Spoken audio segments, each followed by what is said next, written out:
What really happened with your host, Mike Rivero. You're listening to the Republic Broadcasting Network, where you'll find out what the Fukushima's going on.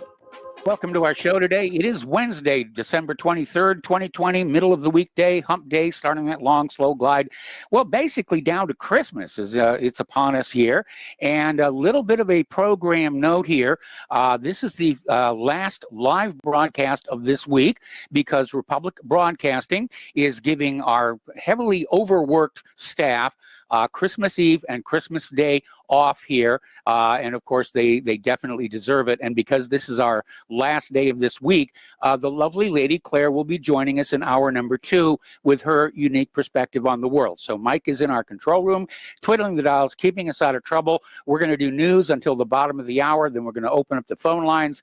Well, let's just get right on into it here.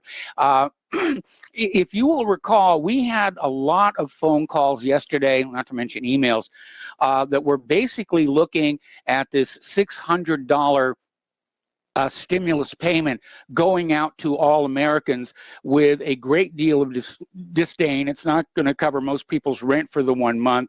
And especially after 9 months of lockdown, hardly seems adequate. There was a story that came on out today where somebody is on the verge of losing their home. Their job is gone. Their business is shut down, but thanks for the $600 here. But Trump came on out saying that this deal was really, it's foreign countries' lobbyists' special interests, and the American people need it. And so he is basically calling for the $600 to be raised to $2,000 per American citizen, or $4,000 per couple here. And apparently he's actually getting support for an amendment to the Stimulus Act. Both Nancy Pelosi and Chuck Schumer signaled they are open to increasing the amount for the stimulus checks after, up to $2,000 after Trump threatened to veto the COVID bill. And apparently they're all settling in on that. And in the true spirit of political chicanery here, Nancy Pelosi, who the other day said, $600 is a significant amount of money and you should really be happy for that. Now she's out there trying to make it look like a $2,000 check is actually her idea. So is Ilhan Omar and a couple of the other politicians there. They're trying to steal Donald Trump's thunder. And it is yet to actually be voted on, but there is apparently some bipartisan support for actually making these payments a little bit more hefty. But again, after 9 months of a lockdown, even $2,000 is not going to repair the damage the American people have suffered. But it's better than a stick in the eye. If it passes, it still has to go back and have a vote in Congress, which is they've left for the holidays, so we're not going to hear about this until we get into the new year here.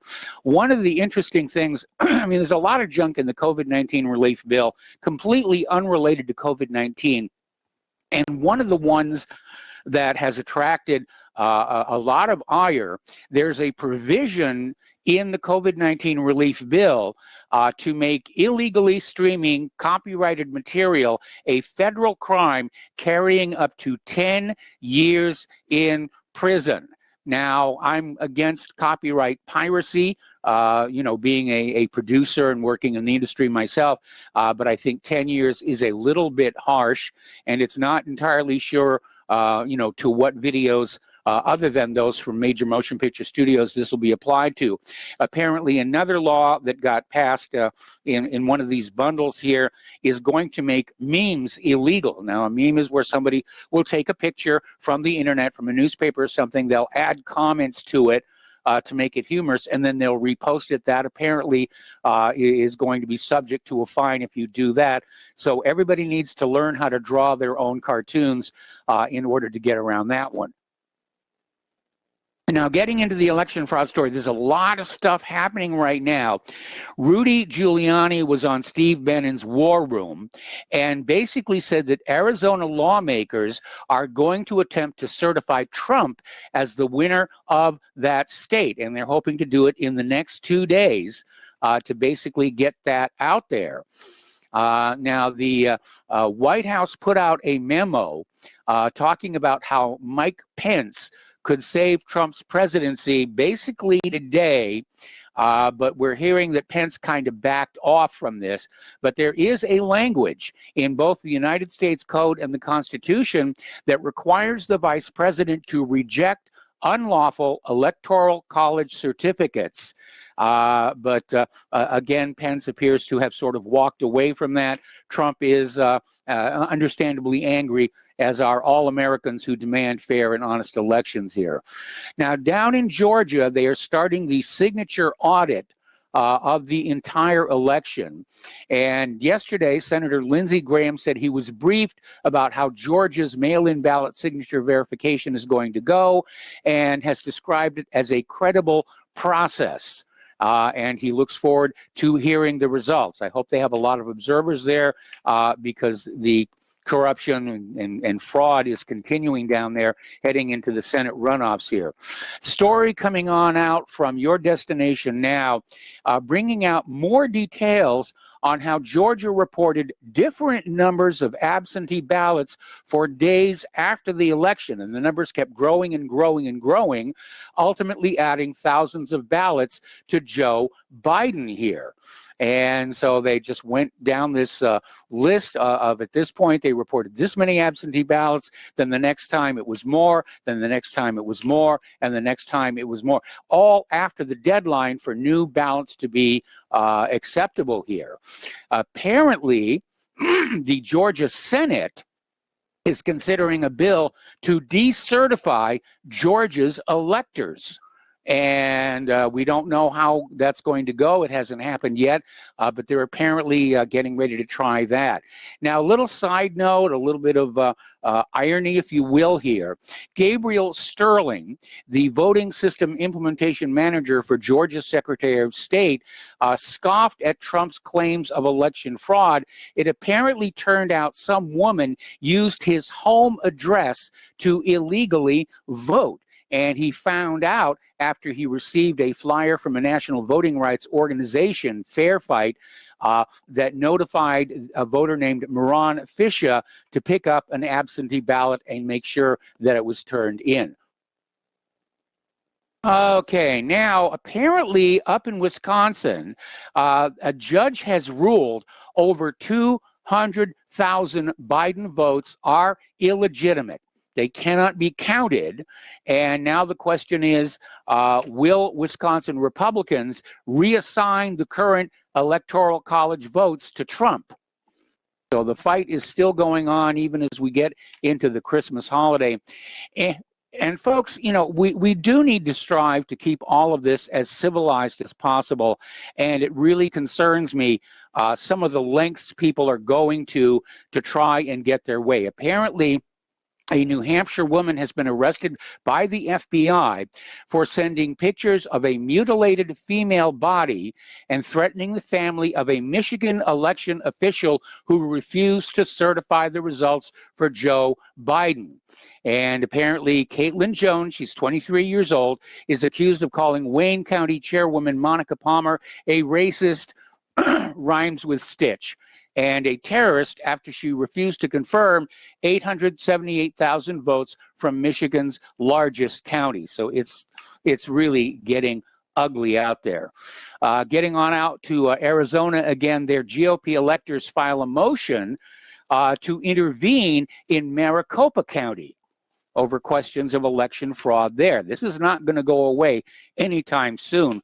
And it raises the possibility that after Biden is inaugurated, that it may be shown and proven the election was stolen. And this will provoke a constitutional crisis because there doesn't appear to be any mechanism in the Constitution for removing a president once inaugurated if it's proven the election was stolen. So that may get to be very, very interesting over there.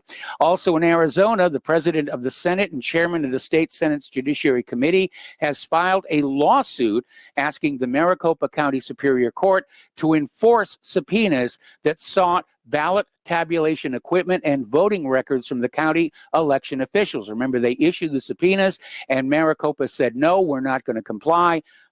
Go pound sand or whatever it is they pound over there in Arizona. Giuliani is out there reminding everybody a 68% error rate in votes proves intentional fraud. And he's certainly potentially right there. But to be the most generous, a 68% error rate proves the voting system doesn't work, period, end of discussion, and is in need of a serious major overhaul. And again, if you go to the main page of whatreallyhappened.com, in the upper left, right underneath that hideously outdated photo of me, there's an article on how to have honest elections. And I'm not saying it's foolproof, but it's designed to keep the elections transparent and to make fraud very difficult to commit or conceal. And we definitely need to do something here. Okay, getting on to the non-election political news. This is a major bombshell. President Trump has signed an executive order to allow the Attorney General to use classified information regarding the 2016 election. And this information will be declassified and presented to the various grand juries who are looking into this. And it could be the beginning of a trend where if Trump has finally accepted he is not going to get a second term, he's going to start doing stuff like this. We already know he's pardoned about 15 people. Unfortunately, Julian Assange and Edward Snowden were not among them. But yeah, he could declassify a bunch of stuff. He could start a war with Iran. He could just throw a real tantrum here, before he leaves office here. Now, Ron Paul, as you're aware, puts up YouTube videos, and apparently he got censored by YouTube yesterday on a single hit. And apparently YouTube pulled an episode of the Ron Paul Liberty Report, and the episode was a news report on a Trump rally. And apparently YouTube called this disinformation. And said any more such disinformation and Ron Paul's YouTube channel will be killed. So they're still out there trying to control what you're able to see, hear, and read. All right, let's get into COVID-19 here. And I want to start with a little anecdote. The other day I mentioned I'd had 3 relatives who got the vaccine and reported no ill effects from it. That is now down to 2. So we'll see what happens there. Cuomo is telling New York hospitals to start testing for the new mutant strain of COVID, the super COVID, so the U.S. can isolate it immediately. Fauci is saying it is already here. So the booga booga is out there trying to scare everybody into getting this vaccine, even though it's making so many people sick. Now, you remember the story happened last week. There was a flight on United Airlines, and there was this 69-year-old man who actually died of COVID-19 on the plane. And this EMT tried to give CPR to the man. He now has COVID symptoms. United Airlines says it is not responsible for notifying the 179 passengers on the jet that there was a COVID-19 infected person on board the plane. So that's out there. The COVID-19 pandemic is now truly global. There's been a major outbreak at an Antarctic research base. So it's apparently at least 36 tested positive for COVID-19. And apparently Chile has mobilized a major effort to transfer the infected to the city of Punta Arenas for urgent medical care. Now, Saudi Arabia has shut down their international air, sea, and land travel over the new fast-spreading COVID-19 strain. A lot of this is being focused on Great Britain, but apparently the virus is out of the bag, so to speak, and it's already showing up elsewhere. At least that's what we're being told. My opinion is that we're all suffering COVID fatigue. We're burned out on it. It's not scary anymore. And so they've come up with a super COVID to try and reignite the fear, to make sure we all get our little vaccines like the good little slaves that we are here. Okay, now over at No More Fake News, John Rappaport has an article on the 5 key events of the fake pandemic. And this is a summary of articles that he has written on this subject before. And it begins saying, there has been no true isolation of the virus. There is no genetic sequencing. And on to our control room technician. No true isolation. Apparently, the use of the PCR test for a virus, which has got false positives. There's more problems with that we'll be talking about here. The Chinese lockdown of 50 million citizens for no legitimate medical reason. The absurd computer prediction of 500,000 deaths in Great Britain and 2 million in the U.S. made by a historically failed modeler Neil Ferguson. His institute at the Imperial College of London is bankrolled by Bill Gates. And then finally, the forced premature deaths of millions of elderly people across the world who were falsely called COVID-19 deaths. We had a story that we ran last week about how gunshot victims were being added to the numbers to make them look really scary and impressive. Okay, story coming on out of the Deplorable Inc. or Deplorable Inc. And again, this is about the PCR test. And apparently it's looking for a specific primer sequence, which, as it turns out, is found in all human DNA. And it's an 18-character genetic sequence. It's found in the World Health Organization's PCR testing protocol document, but apparently it is found in human DNA as well. So that's probably the reason for so many false positives with the PCR test. It's completely useless here. Another story, apparently this is from MrMera.com. 5 types of masks were examined in a study, including an N95 mask, a surgical mask, a cloth mask, a 2-layer cloth mask, and a wet 2-layer cloth mask. And they found out basically the masks are not enough to stop the spread of COVID-19 without social distancing, because they let in enough droplets to infect someone standing less than 6 feet away. And based on how much air conditioning and air movement you have, it may even be longer than that. For whatever it is, it's actually making people sick.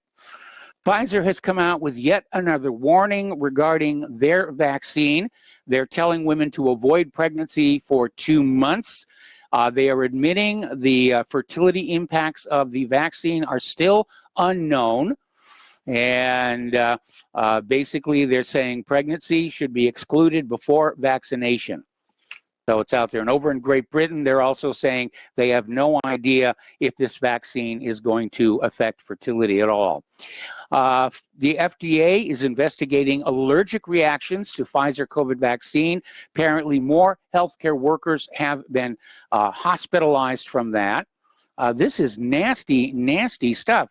And yes, it's just an allergic reaction, but it shouldn't really be happening. But the good news is that Pfizer and Moderna expect to earn $32 billion with a B dollars from their 2021 sales of the coronavirus vaccines, and that is what is driving this. It's all about the Benjamins. Okay, apparently over in Great Britain, they've abolished Christmas, and the Welsh government is now banning supermarkets from selling toys before Christmas. So at this point, we get out the theme song from Mr. Grinch and play that on our upcoming bump music.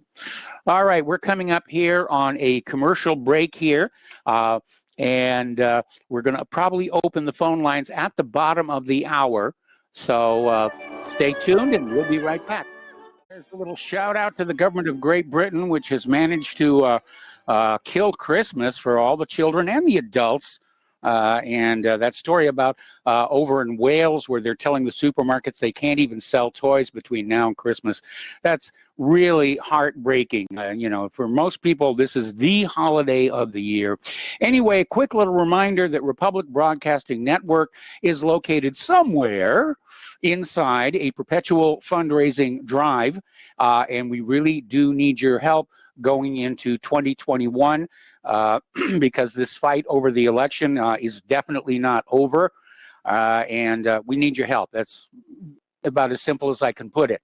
So once again, the postal address to send a check, money order, or if you prefer anonymity cash, is Republic Broadcasting Network, 2251 Double Creek Drive, number 302, Round Rock, Texas, 78664.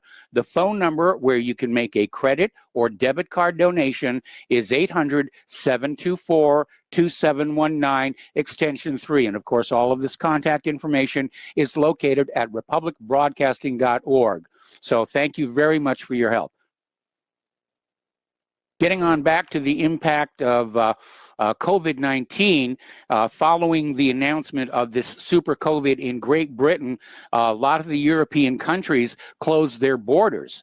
And it's caused a real problem there. Apparently in Kent, 10,000 trapped truck drivers clashed with the police and break out of the encampment where they were being told to stay.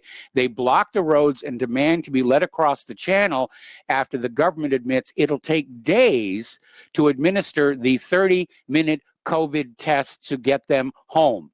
So it's getting really tense here.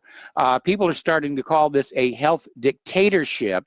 And over in France, citizens who decline to take the vaccine will be banned from public transportation, among other places, under what's being called the Green Passport Plan that is now on its way to Parliament for a vote.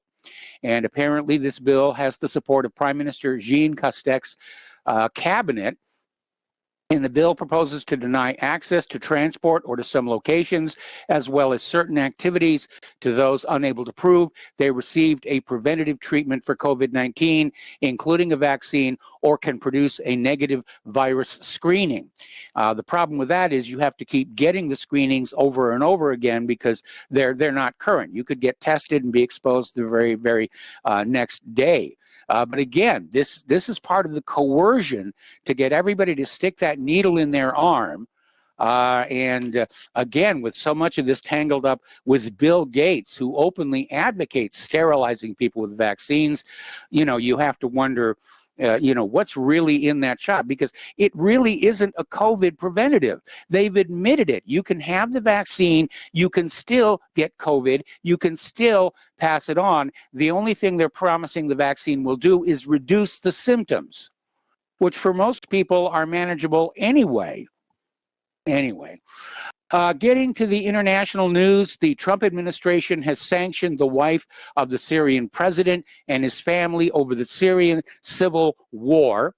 The Israeli parliament has now dissolved itself and set elections for March 23rd. The bad news there is between now and March 23rd, Netanyahu can pretty much do whatever he wants to do without having to work with the Knesset. And apparently he's already out there talking about how Israel will not shy away from military action against Iran.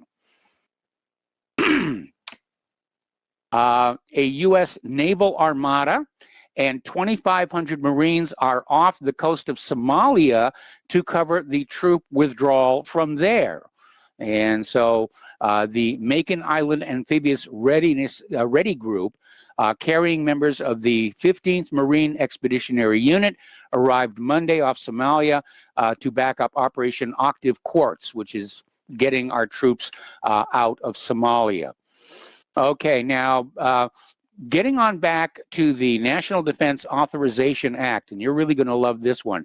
There was a provision in there, and apparently Trump didn't read this all the way through, or he never would have signed it or gone along with it. Actually, I don't recall if he's actually signed it yet or not, but buried in there is a provision saying the president cannot invoke the Insurrection Act without the permission of Congress.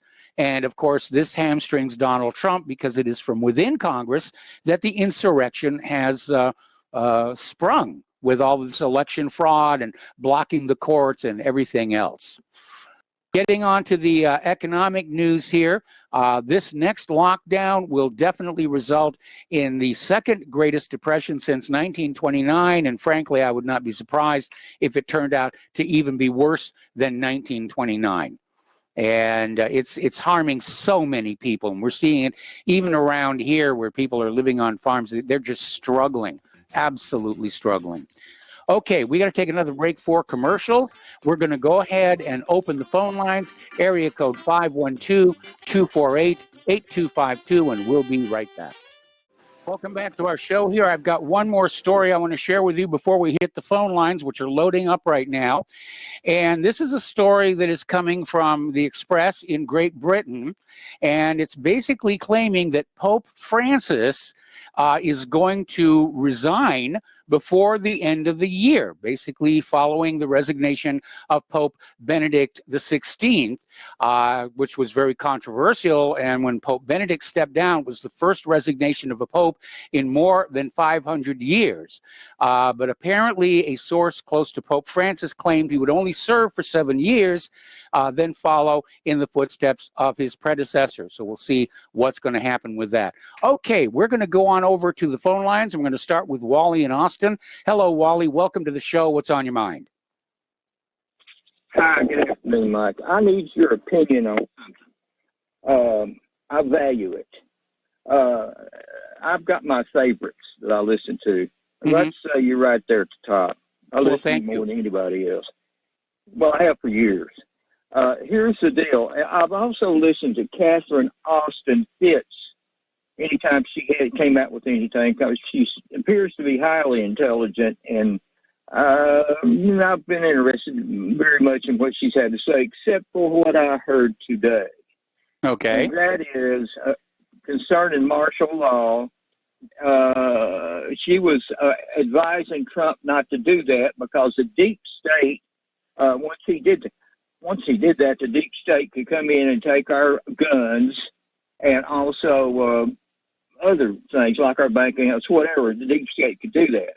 Yes. And so Trump shouldn't do that. Well, the way I look at it, that's Trump's last great play that he can pull, that he's got the power to do, and I'm all for it. And I don't want it. I mean, I'm it's terrible that's come down to it, but it is what it is. Mm-hmm. So Catherine Austin Fitz said, just put it out there and stated that Trump should not do that the deep state will grab the guns and also bank accounts and just whatever they want to. Well, my question is this. I mean, how hard is it to figure this? What's the difference between Biden declaring martial law and Trump declaring martial law?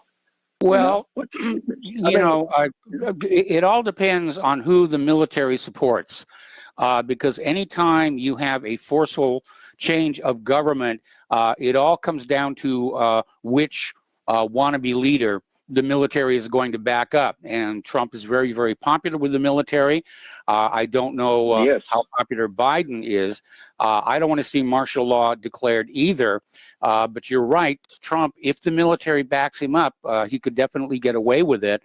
And at that point, Trump is not going to come for your guns. He's not going to come for your bank account. No. He's going to go after all of these, these people who plotted against him. If Biden declares martial law, first of all, he'd have to have a really good reason to declare martial law. You can't just sit there and, come up on TV and say, ladies and gentlemen, I'm declaring martial law. I don't think the American people would stand for that. Well, you know how the Democrats have glossed over everything, not paid any attention to rhyme, reason, or law, much less law. So, I wouldn't be, surprised at all if Biden, that's what he is going to do once he gets in there, because there's going to be unrest. It's going to. I can't see where you'd have to really cough up a good reason, since they haven't coughed up any good reasons for what they've done so far. Agreed. Democrats, I'm speaking of. And it's just that I'm saying, if Trump declares martial law, which I think he should, that they're just ganging up on him, and that's his last ace. He needs to go for it. He can control it.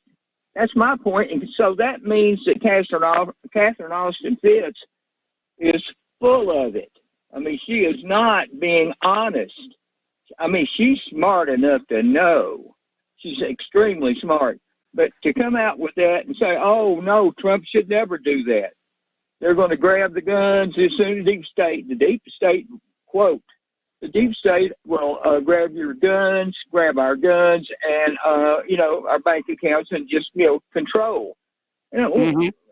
Yeah, they're going to do that, so it don't make no difference if it's between Trump and Biden, other than Trump is our best man to do it. He can control it more. That's all I put together. Anything else you can think of on this? What you think? Do you disagree with me that Catherine Austin Fitts, being as intelligent as she portrays and as honest as she portrays, to say such a thing? That is a bum. Well, I think where Catherine Austin Fitts is coming from is the same place I'm coming from, that a declaration of martial law is going to be a very unpleasant experience for the nation as a whole.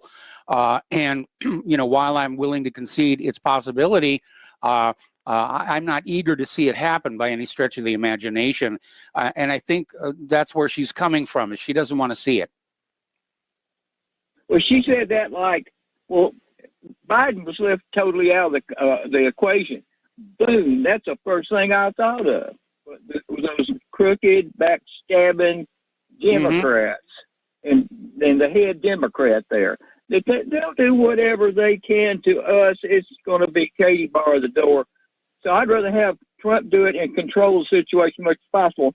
But in all fairness, she alluded to, well, that's it. If Trump doesn't declare martial law, then there won't be any martial law declared. No, I'm not buying into that. She didn't say that, but that's what she left Biden completely out of the equation. Like, he doesn't even come into play. Well, I think he very much comes into play.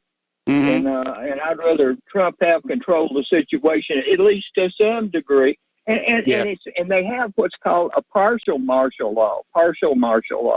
And with Trump doing that, he's got even more control. I mean, how could it be that much different than right now if it's partial martial law? And I'll close with that. What do you think about that? Well, I'm not exactly sure what they mean by partial martial law. It sounds like a very fuzzy term that can sort of be stretched to suit whatever the current situation is. And maybe it's just a phrase they've come up with to make the idea seem less threatening to the ordinary American citizen.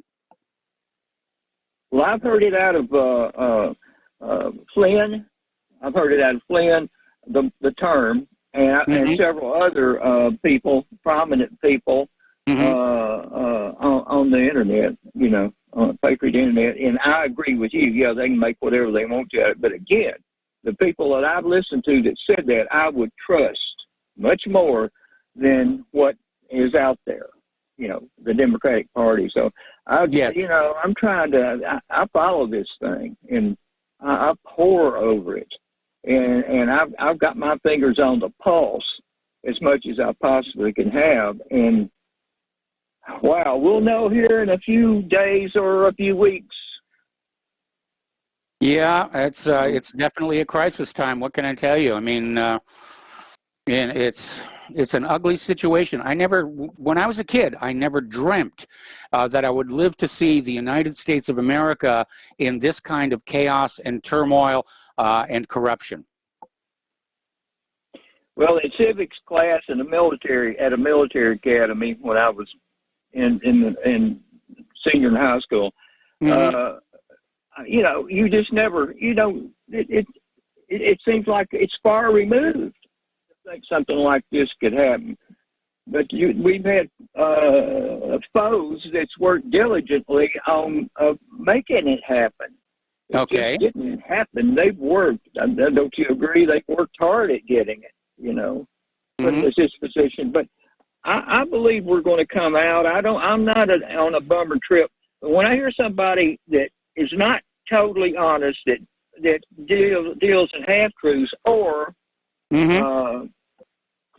doesn't, you know, by omission, covers what I have been talking about here. By omission, she blew my confidence in her when she said that. When she didn't come more out and clear about it, you know, when you say something, that's the way you believe. That's it. Yes. And you're all-encompassing about more than one side. That's what I really pay attention to. And then you have something, very much something to say. So Catherine Austin Fitz doesn't measure up, Mike. Well, thank you for the kind words and compliments here. And Wally, we're going to let you go because we got a bunch of callers waiting, and we're coming up on the top of the hour, and the lovely Lady Claire. So let's switch over to Mo in Florida. Hello, Mo. Welcome to the show. What's on your mind? Hi, Michael. You're a very cute-looking little Santa. I got a lot of emails saying that. You got to grow the beard out just a little bit more. Yeah, I was thinking about it. I was thinking about it. Like you know, there are so many Santas around town anyway. I figured, you know, I didn't need the competition. Oh, can you hold me over? No, you still got a lot of time here. Okay, well, real quick then. What I'm saying is the last caller was right on the money. Like you said, your callers are the most informed people. And I will tell you this, that this, you know, whatever you want to say, he's totally right. You know, Trump doesn't want to take our guns. But what good are our guns going to do against robots, you know, and armored tanks? I don't know. I would still prefer Trump just because of the fact that Joe Biden is complete 100% communist. But the bottom line is really, who's Trump? Who is influencing him? Chabad Lubavitch. You know, Israel runs Trump. So what are our choices, Mike? Yeah, but apparently Israel thinks they're going to have an easier time running Biden and Harris. I think Biden and Harris is like full-blown communism. But, you know, just let me really quote this. The tree of liberty must be refreshed from time to time with the blood of patriots and tyrants. It's a natural manure. Yes. Jefferson wrote in a letter to William S. Smith, a diplomatic official in London on November 13th, 1787, God forbid we should ever be 20 years without such a rebellion. And you know what? I agree with you, Mike. I'm a nonviolent person. But you know what? It's time to, you know, we just, you know, sometimes you just got to say it's worth dying for. And this is just, if Biden takes over, I don't know about Trump. He's run by the, you know, the Zionists. But I'd rather have the Zionists, I guess, than the full-blown communists. What are our choices here? Yeah, it's, you know, all paths lead to darkness, I'm afraid. Well, that was the most honest answer I could ever have. Keep wearing your Santa hat and let's fantasize, right? Well, I'm afraid this is the last day I'm wearing the Santa hat until the end of next year. So, you know, enjoy it while you can. And thank you for the call. We're going to go to Mark in North Carolina.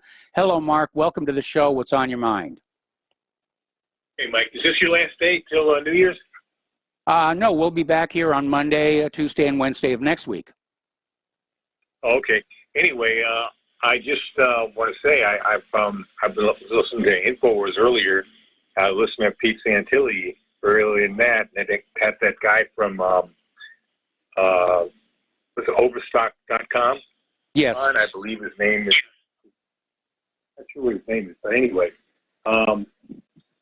he, you know, it seems like they're really discussing this very seriously about the Insurrection Act. And you were mentioning about the fact that what Congress just passed. I don't think Trump signed it yet. And even if he did, I don't think it takes effect till next year. Okay?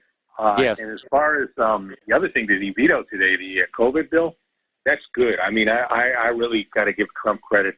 Now I'm going to say this about Mitch McConnell and the rest of these bums. These are traitors, Mike. These are plain traitors to this country. They said they're going to come back and override the veto. All right? We got to make it clear to them that we consider them traitors if they do such a thing.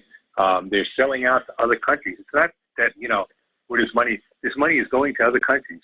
Yes. If you took that money, all of that money, and gave it to Americans and American small business to rebuild what these clowns took from us with this, with this stupid lockdown, we would be okay. By the way, with this new so-called virus that they're talking about, this mutated virus, they're not kidding anybody. Some people may be kidding, but what's happening is this is cold and flu season. Yes, it is. Stuff comes with it. They're declaring everything COVID. I was just talking to one of my sons who lives down in Florida. He said he knows a woman that's like 36 years old and said she had a real bad case of it. She was in the hospital for a week, and her bowel is twisted or something. I never heard of that, but evidently, I guess. He said, he said that she had she's only 36 years old, right? But she had a intestinal COVID in the intestine.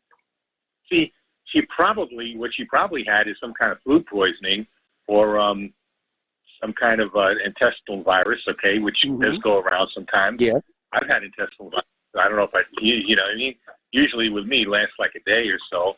But she probably had a really bad one and stupidly went to the hospital. And then they took They took a COVID test and said, well, she tested positive. That's what my son said. She tested positive.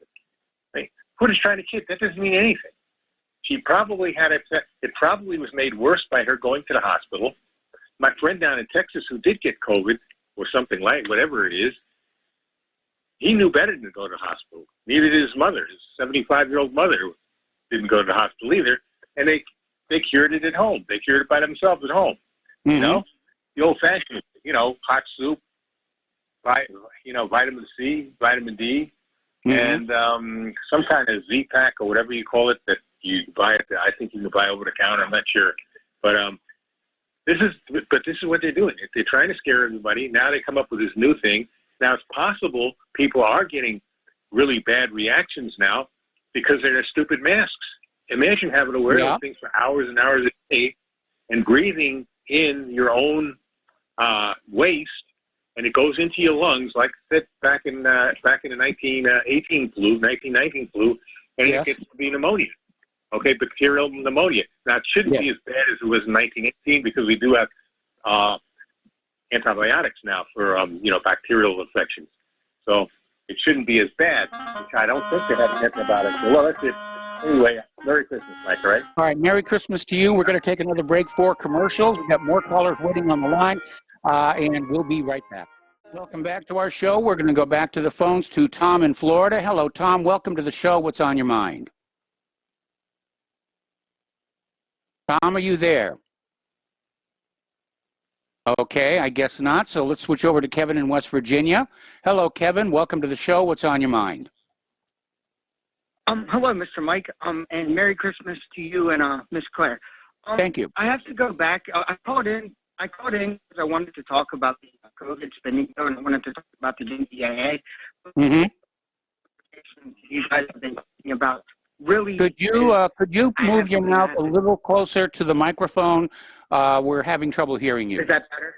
Much.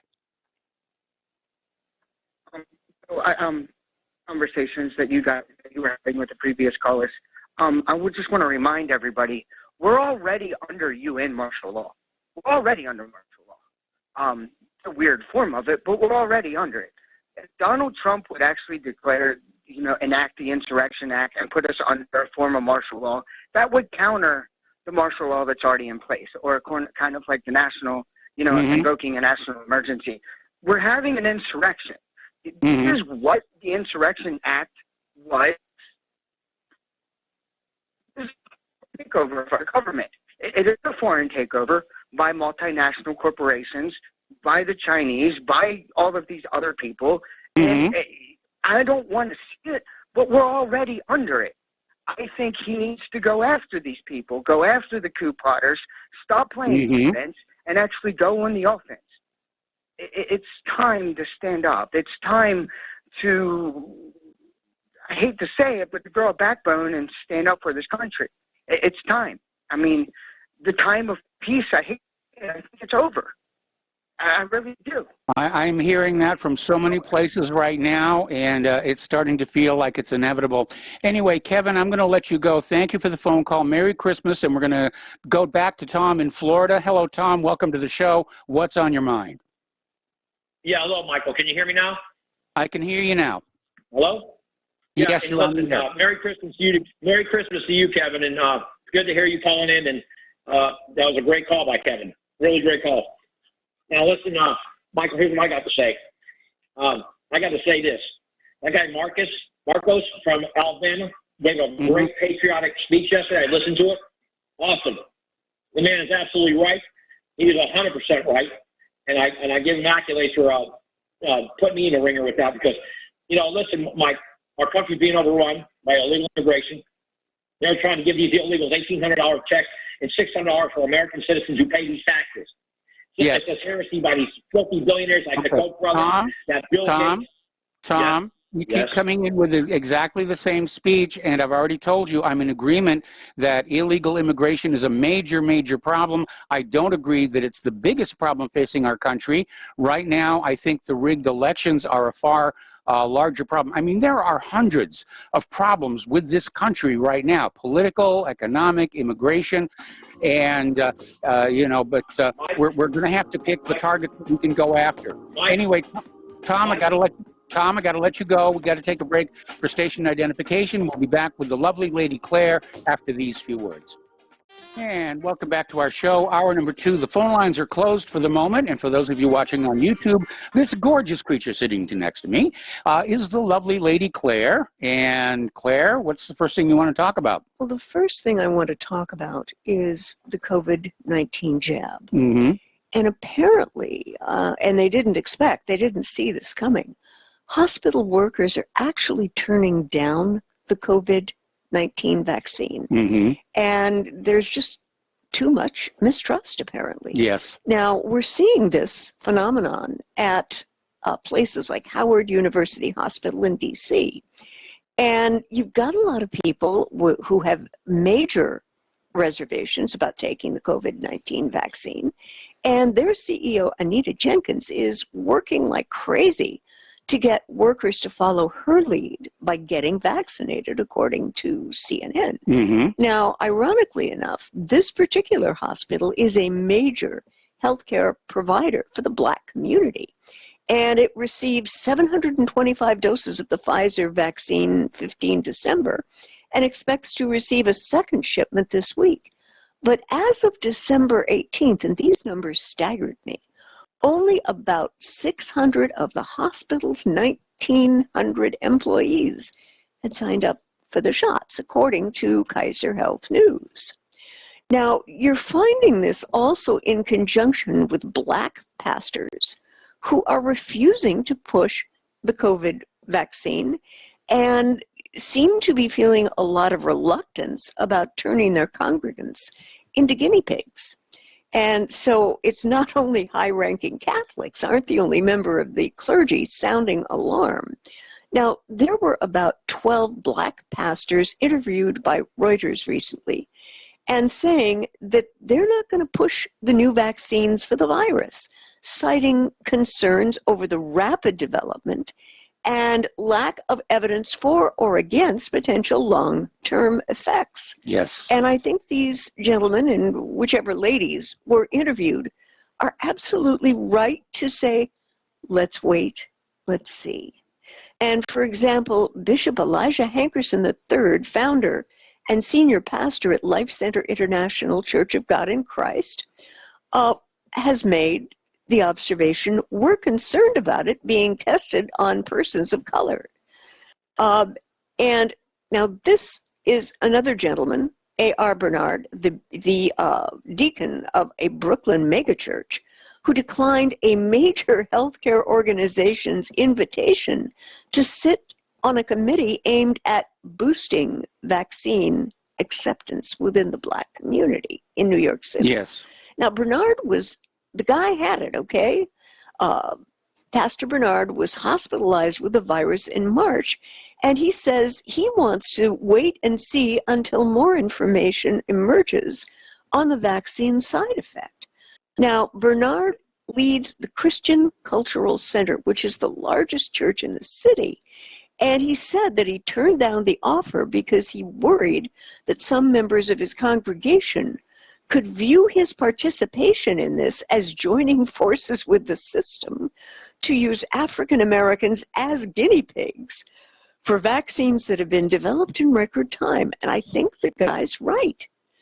Now, Reuters suggested that the hesitation by Black pastors toward vaccination is striking because they have been playing a key role in educating their communities about the risks of virus for African Americans, who are 2.8 times more likely to die from the disease than their white counterparts, according to the CDC. Okay, so COVID is racist. No, COVID is not racist. Oh, okay, sorry. No. Mike, it's a virus. Yes. Okay. Now, apparently, health officials are just crestfallen because they hoped that the Black faith leaders and other African American role models would lead the charge in squashing skepticism among the Black community, where only 49% of Blacks say they're interested in taking it, versus 63% of white Americans, according to a Reuters Ipsos poll conducted earlier this month in December. Most of those who won't take it are concerned over the record-breaking speed with which it was developed, while Black pastors in particular cite deep-seated mistrust of the medical establishment among Blacks. And the statement is being made, what we're dealing with right now is the byproduct of generations of distrust, suspicion, and fear with regard to how the medical system works, said Edwin Sander, head of the Metropolitan International Church in Nashville, Tennessee, who has been involved with public health education since the HIV/AIDS struck in the 1980s. And apparently this distrust is rooted in a couple of things. Number one, unequal healthcare access and treatment, underrepresentation in clinical trials, and a record of being used as unwitting test subjects, such as the infamous Tuskegee syphilis study that continued through 1972 and withheld syphilis treatment from infected Black men without their knowledge. Holy crud. Just even after they had a cure. Yeah, I mean, Okay. holy crud. I mean, that's just enough to make you shake your head back and forth. Pastors said that this history has fed fears that the COVID vaccine might not work in Black Americans, or that they might be given a different shot than the rest of society. And unfortunately, historically, they have a reason to be skeptical. Well, right? we all have reasons to be skeptical. Yeah. You know, again, going back to the swine flu of 1918, which had nothing to do, the Spanish flu of 1918, which had nothing to do with Spain, which appeared to manifest in people who were being given these trial vaccines. Then, of course, you have the 1976 swine flu debacle. And as you point out, I mean, the Tuskegee syphilis study, I mean, that worked out okay, right? Why should they be worried? I mean, you know. Oh, and that's so what this pastor goes on to say. And I can understand his feelings. He says, I can't in good faith tell my people to accept this wholesale, but I am also not trying to support any type of baseless conspiracy theories. It's a tightrope I have to walk here, said Earl Fisher, pastor of the Abyssinian Missionary Baptist Church in Memphis. Okay. Now, here's another interesting take. It's a German geneticist who said people who refuse COVID vaccine should be denied medical treatment. More of the coercion. Oh, my heavenly Ned. This was authored by Paul Joseph Watson, who's usually a pretty straight player at Summit News. And he is saying, Mike, that people who refuse to take the COVID-19 vaccine should be denied emergency medical treatment. Wolfram Henn, a member of Germany's Ethics Council, told Bild newspaper that vaccine refuseniks, what an interesting word, should not be able to access ventilators or other emergency measures. Whoever wants to refuse the vaccination outright, he should please also always carry a document with the inscription, "I don't want to be vaccinated," said Henn. "I want to leave the protection against the disease to others. I want, if I get sick, to leave my intensive care bed and ventilator to others," he added. Henn then said that the efficacy of vaccines has been proven 1 billion times over, and that people should leave it to the experts rather than listening to those who oppose vaccinations. And so what we just talked about, yes. I want to find out, I'd love to have someone do a forensic audit of this guy's investments and find out how many big pharma companies he's invested in. You know, it's all about the Benjamins. Oh, yeah. You know, I mean, when Deep Throat was talking about follow the money, it's not only just in political. There is also, and I wonder if this gentleman knows about this, an upcoming flurry of class action lawsuits from families of vaccine-injured teens who have been given the jab Gardasil against the HPV virus. No medical center or its subsidiaries in its right mind is going to want to have a relationship with that program when the judgment starts rolling in, you know, and Well, you know, here in the United States, you can't sue the vaccine manufacturers. Right, they're held harmless. Yeah, you have to go to the Vaccine Injury Court, which has, despite stonewalling and always siding with the vaccine makers, they've already paid out $4.5 billion with a B. For people who have been injured by vaccines. And the vaccine companies aren't ponying up that money. The taxpayer is. Yeah. And apparently Moderna, Pfizer, BioNTech scramble to test COVID vaccines against the alleged new mutant strain. And over the past couple of days, health officials across Europe, but especially in the UK, along with the top executives of Pfizer, BioNTech, Moderna, have repeatedly tried to assure the public that the first wave of COVID vaccines will work against the COVID-19 mutation. How could they possibly know in this short a time? I mean, Mike, you're the scientist in the family, for heaven's sakes. There's no way for them to know. And the press is now taken to referring to a quote-unquote new variation, presumably to avoid stoking panic. And this was first discovered in southern England. Of course, what these companies meant to say is there's presently no evidence that this mutant strain of COVID can infect patients who have already been inoculated with the new vaccines. Yeah, but you even with the new vaccines and the regular COVID, you can still be infected. Yes. That's what makes this whole thing such a joke. I mean, if you have the vaccinations, you can still catch COVID, you can still pass it on. All they're claiming is that if you have the vaccine, your symptoms will not be as severe. That's all they're claiming that it will do.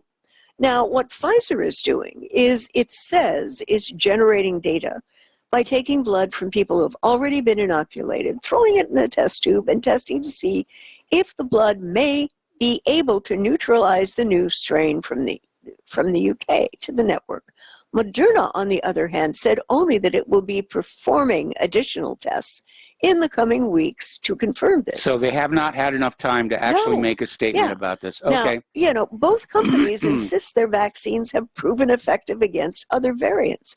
However, there's a caveat here. Some researchers who have been studying the mutant strain's genome have told CNN that they have concerns that this particular mutation might reduce the effectiveness of the vaccines.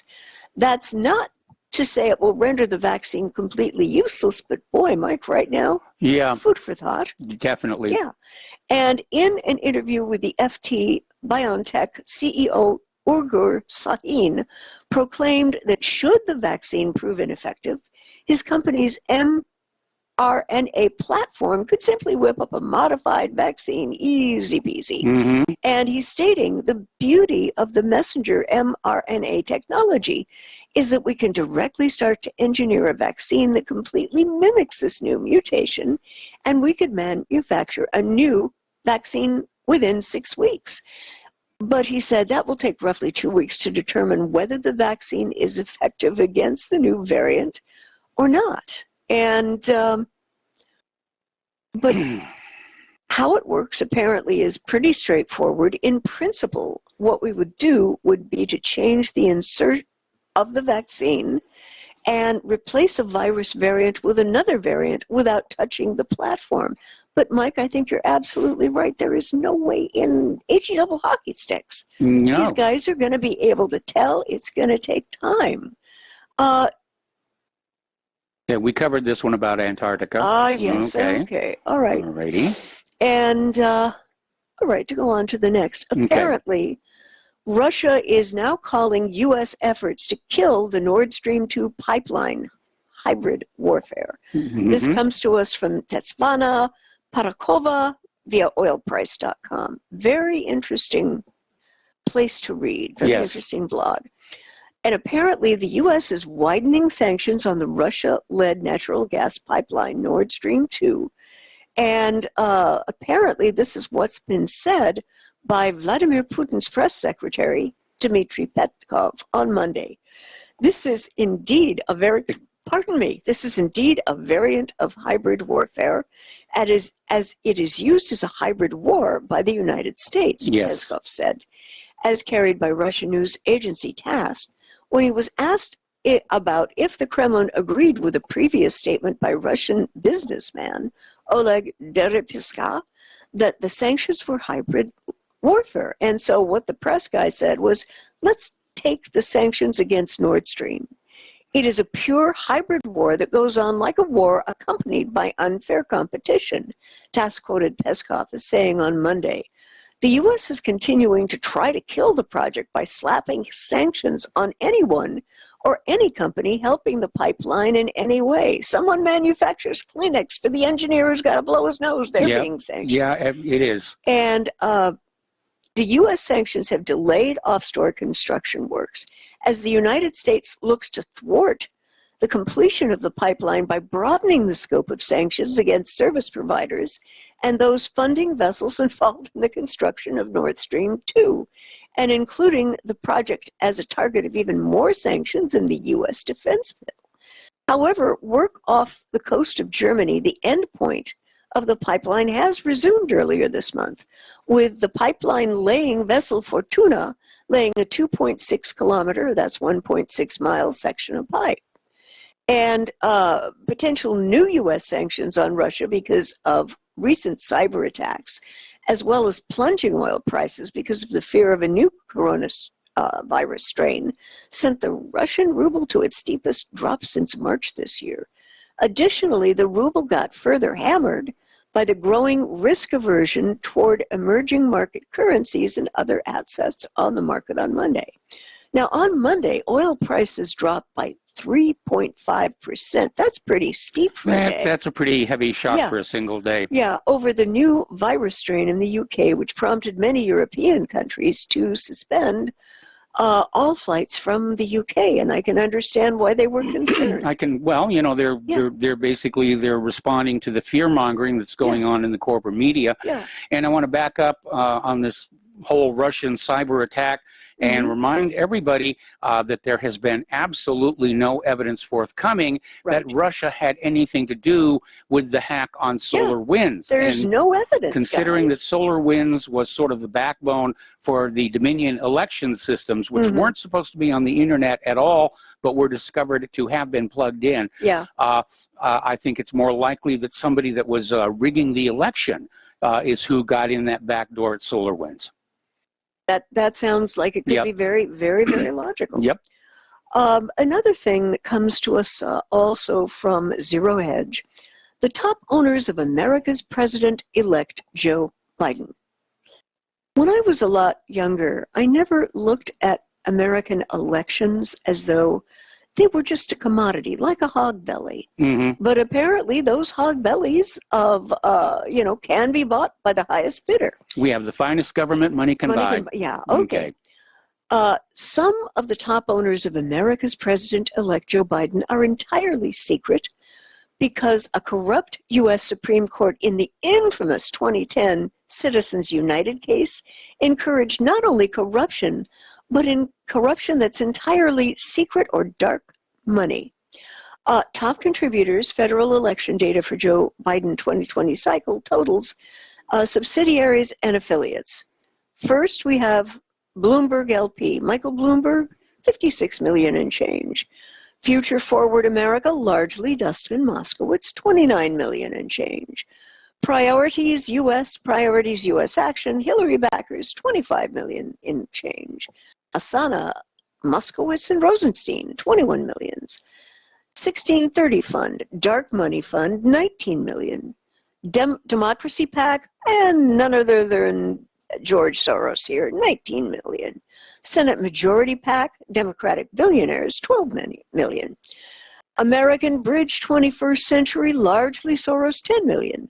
Paloma Partners, Donald Sussman, 9 million. Euclidean Capital, James Simons, 7 million. Now, the source there is Open Secrets. Mm-hmm. The 11th largest, which will now be shown, happens to be not Democratic billionaires, but Republican billionaires. However, Michael Bloomberg, the former Republican mayor of New York City, was Biden's largest donor, and therefore could also be considered a Republican donor to Biden's campaign. In other words, the distinction between Republican billionaires and Democratic billionaires is no longer quite clear. And on that thought, we have to take a break for commercials, and Right. we'll continue with the story after these few words. Right. Welcome back to our show here. And of course, the holiday bump music is courtesy of the lovely Lady Claire from her album Christmas Without Borders. And let's get on back to the story where apparently there were Republican billionaires donating to Joe Biden, which makes it look less like there's a Democrat versus Republican contest and more like billionaires united against the rest of us. Yeah. And this article goes on to say that although the manicured PR for each of the two major parties accentuates the ideological differences between the two, these differences have greatly decreased, except that on the U.S. Supreme Court, the Republican justices are far right, extremist conservatives. Okay. Yes. Whereas the Democratic justices are centrists, liberals. None are at all progressives. Progressives don't exist on that court. Good. The numbers and natures of that court's unanimous decisions make clear that no leftist jurist, progressive or otherwise, sits there. Whereas some billionaires are centrist and others are far right, none are any sort of leftists. Nor does any leftist candidate for national political office receive any donation from any billionaire, but only the poor and middle-class donors. Both of America's parties represent mainly the interests of billionaires, and this has been documented, Mike, in the only scientific study that's ever been done. Imagine my shock. Yeah. America is an aristocracy, not a democratic republic. I have gotten to the point, Mike, in recent years of referring to national elections as giving Americans the illusion of choice. Absolutely. But not giving them choice. No, it's a theater pageant. Yeah. And it has really been ground into our faces big time this last election. The American presidency is a commodity for sale to the highest bidder. And that's precisely what happened in this last election. And the only glaring problem, at least, and I'd love your feedback on this, was the twigging of the voting machines in the swing states was a little too intense not to notice. Mm-hmm. And so the big question is, Mike, what happens now? What do you think? Well, I think back in 2016, there was a lot of election fraud going on involving the machines and illegal immigrant voters and so forth. And when Trump managed to overcome that and pull ahead, Hillary's people did not have a contingency plan. Yeah. This time they did. Yeah. And when it became obvious that Trump was going to defeat the shall we say, covert election rigging, they hit the panic button, and that's where the big boxes and suitcases of ballots were brought in, and the numbers started jumping all around. And you're right. It was so obvious that everybody noticed what was going on. And I think Americans have to come to grips with the fact that they have lost complete control of the government. And from now on, people in the government don't have to pay attention to the wants and needs of the American people because they're not afraid of the next election. Yeah, they can control it solely with chicanery and fraud. Absolutely, and somebody's paying for all the chicanery and fraud. Yeah, yep. It's kind of depressing out there. It is a little depressing. Yeah. Okay. But I'm hoping and wishing everyone who celebrates Christmas out there to have the best Christmas you can. Ours has kind of gotten a little bit delayed. It derailed, actually. Yeah, you know, and because a very wonderful family member is sick, and so everybody's in isolation again. And, you know, we had plans for Christmas Eve and Christmas Day, and they've been delayed. I'm just going to have to open all the kids' presents myself and play with them. After I wrapped them so nicely? Well, Come you on, did a good job Michael, unwrapping. Okay. For heaven's sakes. All righty. For heaven's sakes. Yeah. One other story that I think I'm going to start here. Okay. Apparently, we are seeing the first evidence of microplastics found in human placentas for the first time ever.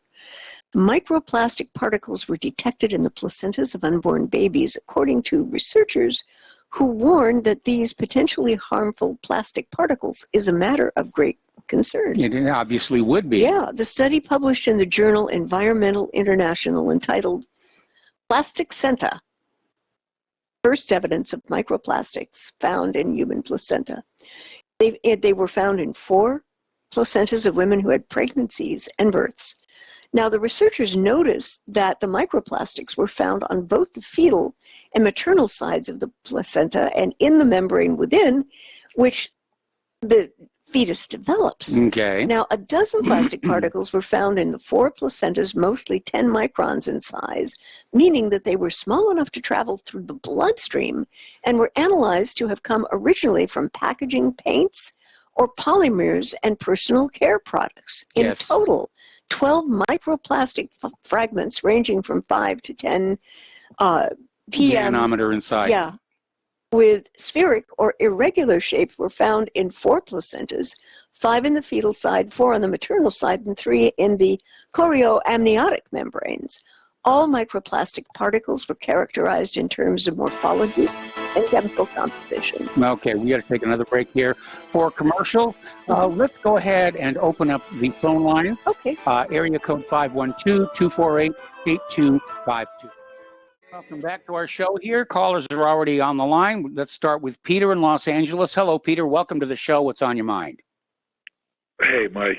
Merry Christmas and Happy New Year to you and Thank Claire. You. Really. Thank you so much for being there all year long. And thank you so much. It means a lot in all of our lives, really. Well, thank you. Mike, I wanted to call Claire's was talking about all those contributors. Bloomberg was one of them and so on.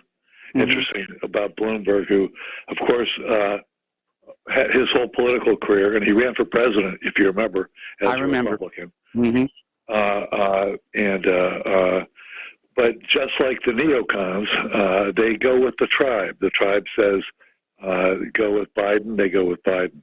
The tribe says go with whoever. They go as a tribe. And name after name on that list is the tribe. Yes. And on both sides of the aisle, and then you look and see who the contributors are. You look and see on both sides. Then you look and see who the receivers of all the pork are for all this stuff. By the way, I read an article about Goldman Sachs. I'll send to you, admitting that they bribed people for $1.6 billion overseas in bribes, and admitted to it, but only paid a couple million in fines. And of course, they generate a lot of revenue. Nobody went to jail for, if you vote twice, you get you get thrown in jail if well, nobody ever does that, but No. nevertheless, you look and see who these people are, Mike, and they own the entire system, and it's the bankers and the media owned by the same people, and Yep. the Federal Reserve, right, who can print all the money. Of course, they're going to. If Claire is right, the presidency is a commodity for sale. Of course, the people who can print money are going to be the ones that are going to win.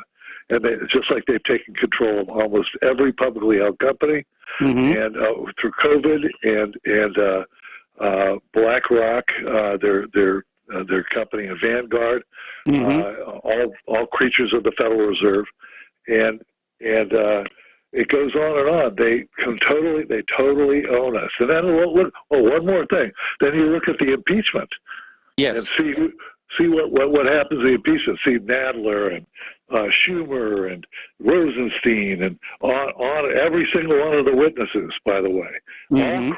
All BS and all backed up for 4 years by the media that they knew was a lie. As they were saying it, they knew it was a lie.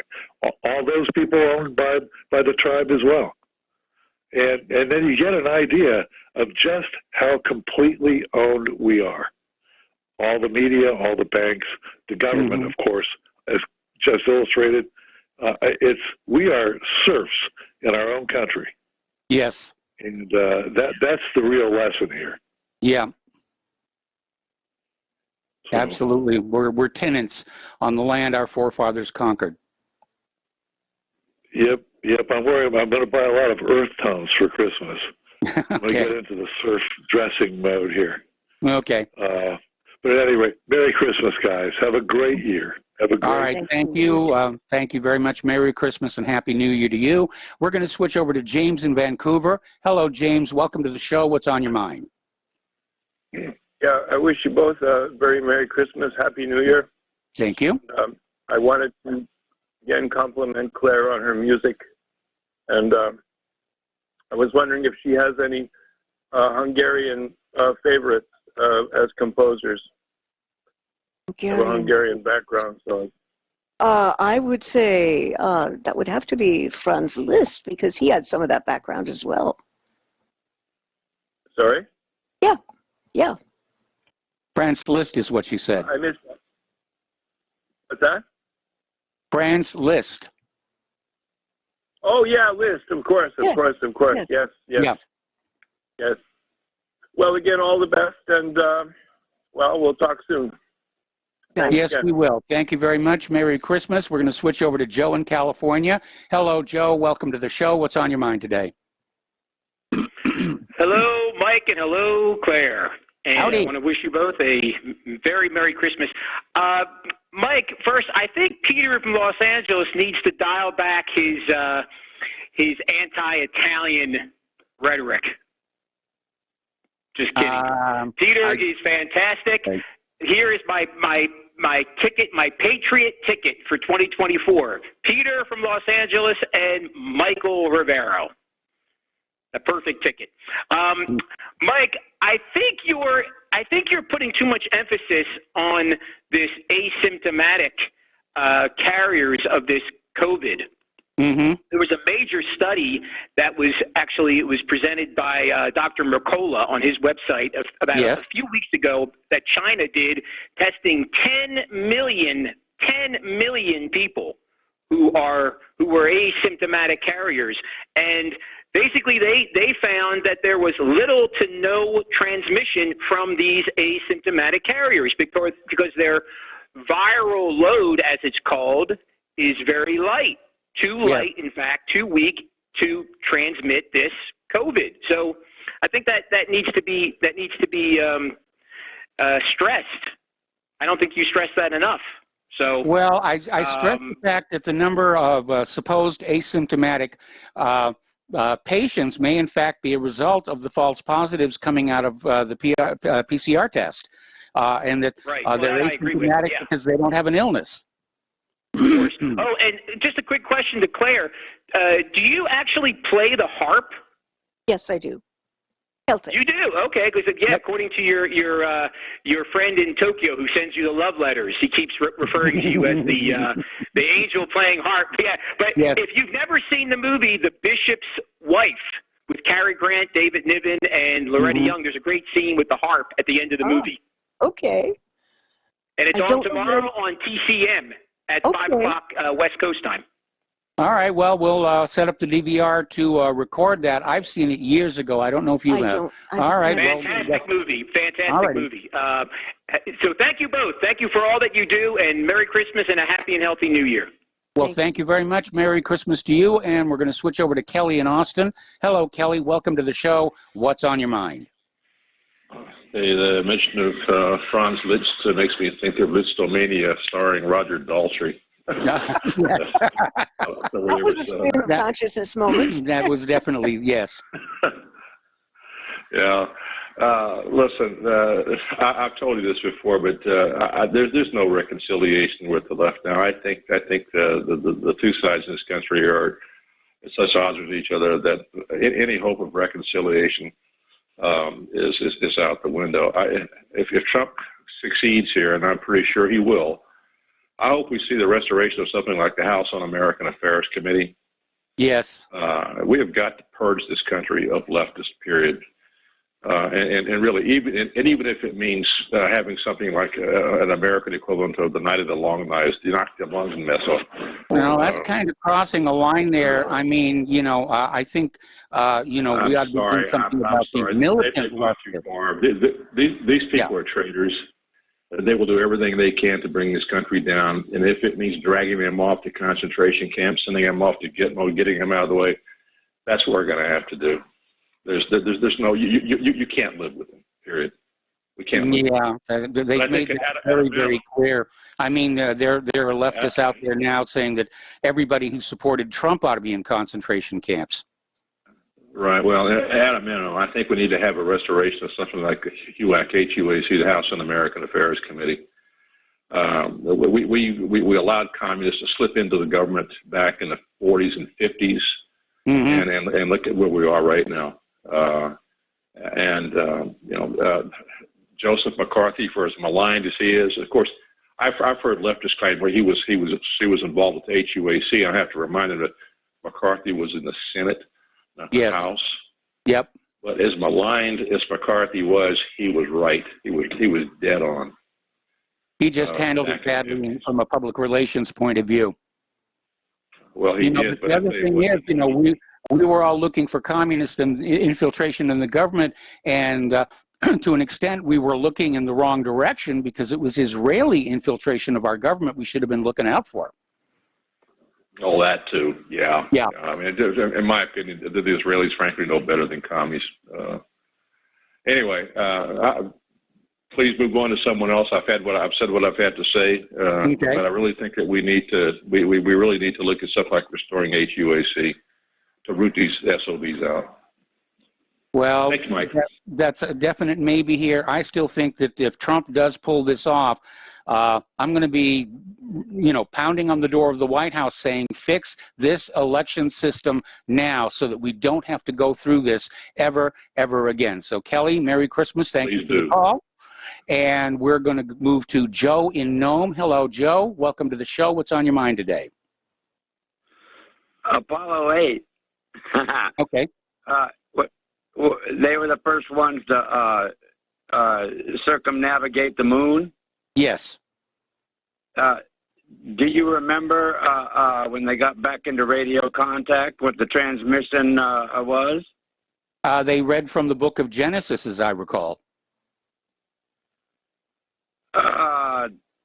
Did you recall something about there is a Santa Claus? Oh, yeah, I remember that one as well. When they first got, after that first pass behind the moon and the telemetry was restored, yeah, they said there is a Santa Claus.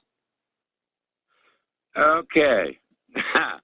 Well, the conspiracists made a lot out of that statement. And yes. On the 9th here, this website, Scroll In, had an article entitled, Aliens Exist, Trump Aware of It, claims former Israeli space security chief. Yeah, they've been pushing that story for a couple of weeks now, and I think it's an attempt to make the independent media look kooky, to drive people back to the corporate legacy media, and it's not working because hardly anybody's picking that up. Well, I picked it up because I am in total disagreement with your analysis.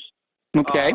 And it says here that the aliens revealed or asked not to be revealed because they were here, as it would lead to public hysteria. Now, the reason I bring this up, not because it's Christmas, but because aren't we already in public hysteria here now? Yeah, with this whole COVID-19 situation. But the argument about public hysteria and aliens goes back to Orson Welles' Mercury Theater of the Air presentation of War of the Worlds, which even though they kept, announcing in the middle of the broadcast, this is a dramatization, people heard the broadcast and they totally panicked. And apparently there was a subsequent experiment where the government found this isolated town out in the West, and they basically compromised all the phone lines in and out and the local radio stations, and actually convinced them aliens really had landed so that they could watch the reactions. And they were definitely not pleasant. It was actually inspiration for a couple of episodes on the old Twilight Zone. Well, look, I sent you that micro SD, and it had all the, well, not all of the testimony from the disclosure at the National Press Club, but it had a lot of it. Didn't you watch that? Yeah, I did, and I appreciate your sending it to me, but because of my conclusions regarding the issues of extraterrestrial life, I didn't link it to whatreallyhappened.com, and I'm sorry if I hurt your feelings on that. I'm absolutely convinced the universe is filled with intelligent life. I just can't imagine any reason they would be interested in us. I mean, when you're driving down the highway, do you stop and visit every anthill that you pass? Well, look, they've been visiting us for centuries, and apparently their MO hasn't changed much in all those years, but it's been documented in various religious texts all over the world. And it's, at any rate, I started panicking the moment I heard my dad say that he had feet on the ground at Roswell. Okay. And of course, you discount his mogul balloon project, or I should say support his mogul balloon project. Yes, it was the top secret project to monitor Soviet nuclear tests. Right. And I was actually on that ice island in 1974, floating around, shutting the place down.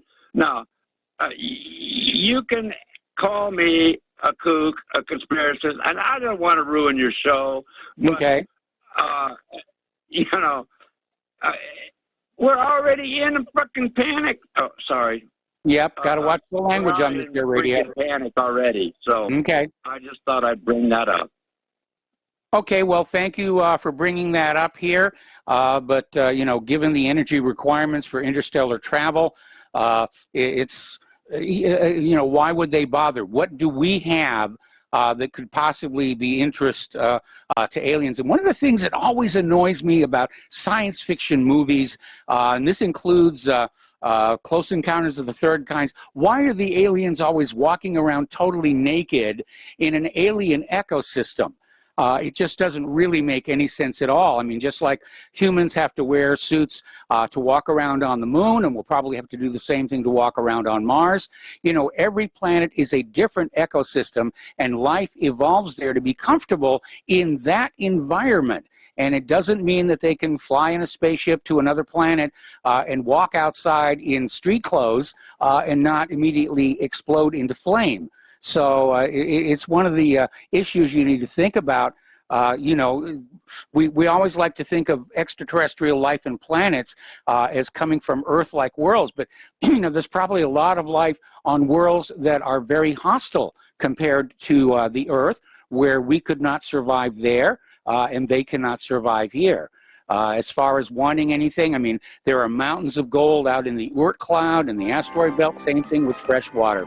Anyway, Joe, got to let you go. Got to take a break for commercials. Back with another phone call after these few words.